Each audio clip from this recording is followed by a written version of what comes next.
Today in this video, we will understand all the 12 sentences, their rules and their types.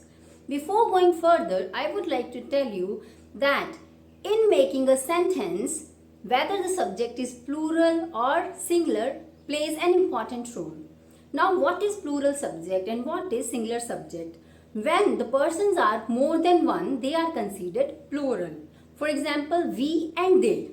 And in English, I and you are always considered plural even though they are singular.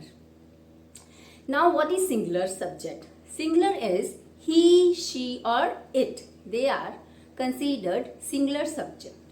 Now, let's get started. First, we will do indefinite sentences. In indefinite, we will do present, past and future sentences.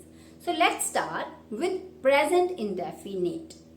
So, first है present indefinite. इसकी type है जाता है, खाता है, करता है. कोई भी काम जो हर रोज किया जाता है, रेगुलर किया जाता है, उसे प्रेजेंट इंडेफिनिट कहते हैं. तो इसका रूल है subject plus first form of the verb plus S और ईएस अगर सब्जेक्ट सिंगुलर है और अगर सब्जेक्ट प्लूरल है तो एस और ईएस का यूज नहीं होगा. सो वह जाता है, ही गोज. वे जाते हैं, they go. Now comes past indefinite. Past का मतलब होता है कोई काम पहले ही हो गया है, जैसे कि वह स्कूल चला गया है. सो इसका रूल है subject plus second form of the verb. जैसे कि वह स्कूल गया, ही वेंट टू स्कूल. तो यहाँ पर second form of the verb go की वेंट है. उसने खाना खा लिया, ही एट फूड. वो गया, ही वेंट. Like this. तो प्लूरल हो या सिंगुलर, इसमें second form of the verb ही सब्जेक्ट के साथ लगेगी. वे गए, दे वेंट. वह गया, he went. Now comes future indefinite. ये भी बहुत ही आसान है. इसमें कोई काम फ्यूचर में होगा. सो वह स्कूल जाएगा. इसका रूल है subject plus will plus first form of the verb. जैसे ही विल गो. वे स्कूल जाएंगे, they will go. Very simple. First form of the verb और विल का यूज होगा सब्जेक्ट के साथ. We have done present, past and future indefinite. Now we will start continuous. In this, we will do present, past and future continuous. Let's get started with present continuous sentence. इसमें कोई काम हो रहा है, जैसे कि वो स्कूल जा रहा है, वो खा रहा है. तो ये बहुत ही सिंपल है. इसमें हम सब्जेक्ट के साथ हेल्पिंग वर्ब लगाते हैं, जैसे कि is am are plus verb की फर्स्ट फॉर्म के साथ जेरन लगाते हैं, यानी कि आईएनजी लगाते हैं. जैसे कि वह स्कूल जा रहा है तो he is going to school. वह खा रहा है, he is eating food. So it's very simple.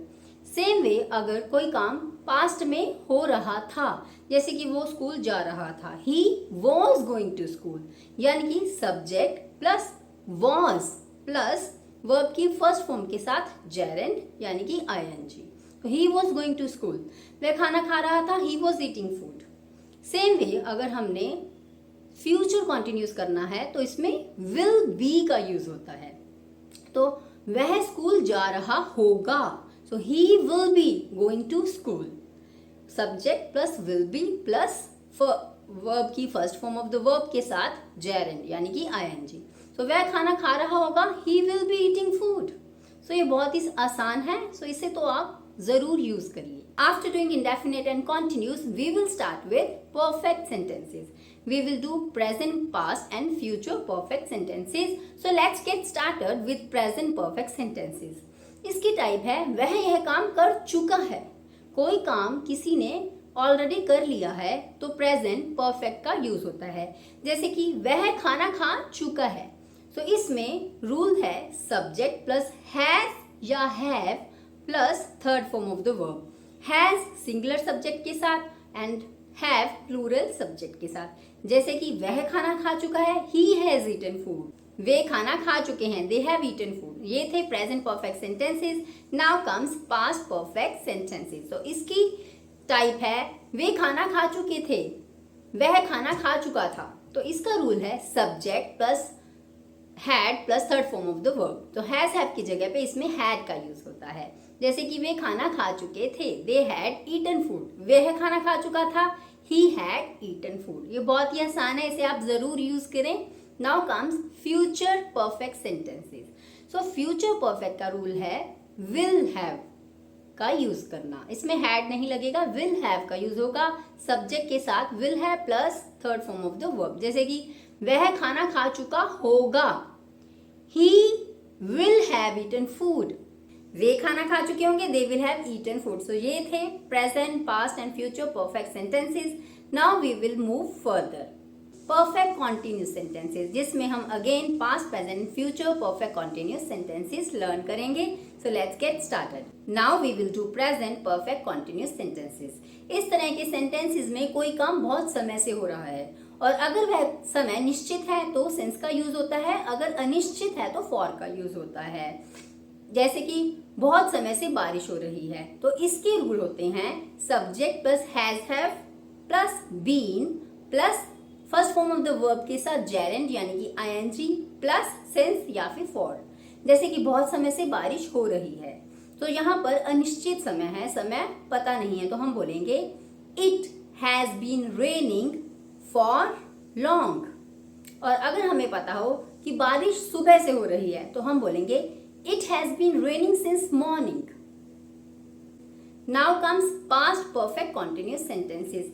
इसकी टाइप है जैसे कि बहुत समय से बारिश हो रही थी, तो बहुत समय अगेन अनिश्चित है तो फॉर का यूज होगा, तो it had been raining for long. सुबह से बारिश हो रही थी, it had been raining since morning. ये सेंटेंसेस बहुत ही आसान हैं, बहुत आसानी से यूज कर सकते हैं। Now comes future perfect sentences. तो इसकी टाइप है जैसे कि वह बहुत समय से हमारा इंतजार कर रहे होंगे, तो इसमें भी सेम रूल्स हैं बट इसमें विल हैव का यूज होता है। सो जैसे कि subject plus will have shall have plus first form of the verb plus ING plus since या फिर फॉर। जैसे कि वह बहुत समय से हमारा इंतजार कर रहे होंगे, they will have been waiting for long.